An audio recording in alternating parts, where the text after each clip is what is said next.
Judging by the comments in my previous video, there's a couple of milestones in the Cartographers No Man's Sky expedition that is being a right pain for quite a few travellers, so here's a quick video covering those issues. The first one being finding crystallized sulphide, which is something you need to repair your ship quite early on, and for me it was quite a pain as well.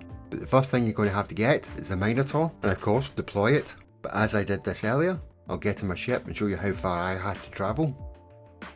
But don't worry, I've got a couple other tricks that might help you out later.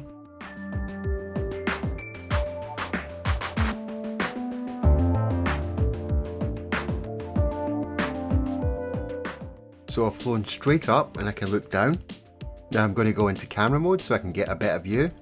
Camera mode is going to be your friend in this whole expedition.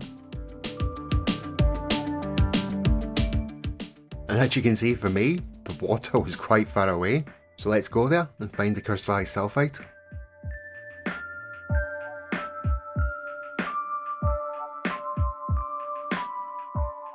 And as you can see, when I look back, my base is 16 minutes away on foot, but I went in a different direction and it was an hour away from me. So you might have some issues finding water yourself, but don't worry, the other trick that I'm going to show you in a minute might help.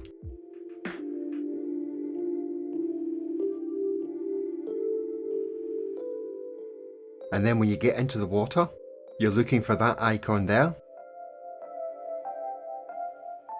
And then you have to collect the 3 crystallized sulphides.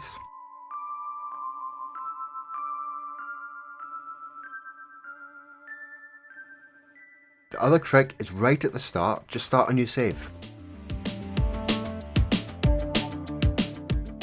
Because there's a good chance you'll spawn at a different location.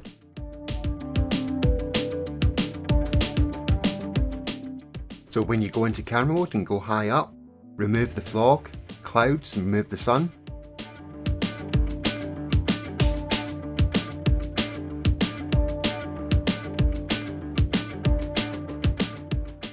You can quickly check to see how far water is from you, and there's a nice batch of water just there.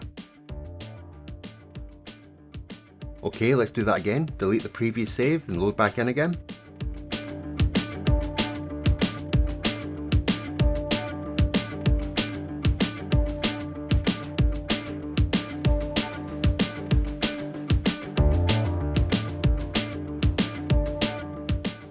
And this time when I load in, there's another little batch of water, but not as good as the previous version. But remember, you sometimes get spawned in the same location over and over again, so you might have to do this quite a few times.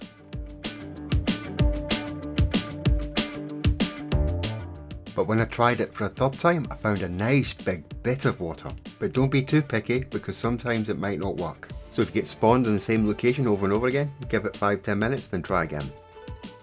When it comes to any port in any storm, you can use your camera to look for those little house buildings to see if there's any bases nearby.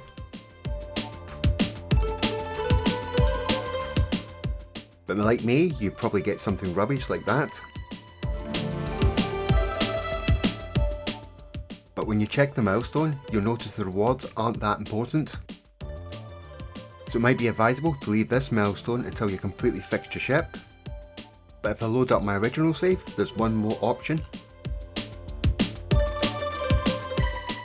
You can go to your base and check your teleporter to see if any other people's bases appear in your teleporter, but that could be a long shot. So like I said earlier, leave it till later in the expedition, but just craft extra launcher fuel for that extra security, so when you're flying around the planet you can land and take off a few more times.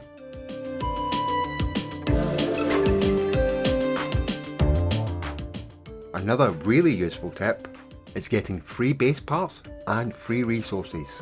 As you can see here, I've got no materials, so when I go into the build menu and then switch to wire mode, I can hit wire and place at the same time and get the free stuff. Don't worry, it's not as hard as you think. It's just like a button combo in a fighting game. So you select the item, go into wire mode and hit wire and place at the same time. You might mess up a few times like I did. Just reselect the item and carry on.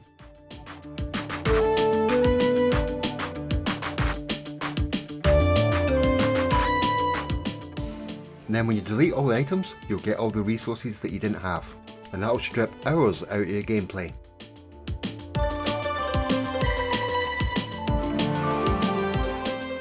But the hills are alive, just select the milestone and get into your ship.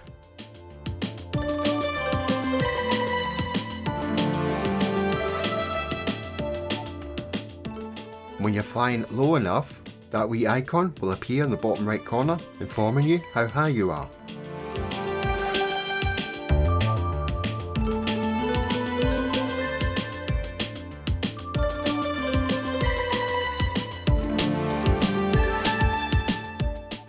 So when you find a hill high enough, like this one here, you simply just land on top of it, jump out your ship, and that milestone will easily pop. And the final and probably the most important tip in this video is remember to collect all your milestones by popping them and clicking on the phase milestone icons so you get the rewards not only in this expedition but across all your saves. And that includes the big gold one that you'll get at the end, because if you don't claim it in the expedition, it will not unlock in the anomaly at the Quicksilver guide, and then you won't be able to claim it across all your other saves. I hope you liked the video, and if you did, hit that like and subscribe button, and the bell thingy. And of course, thank you for watching. See you all later.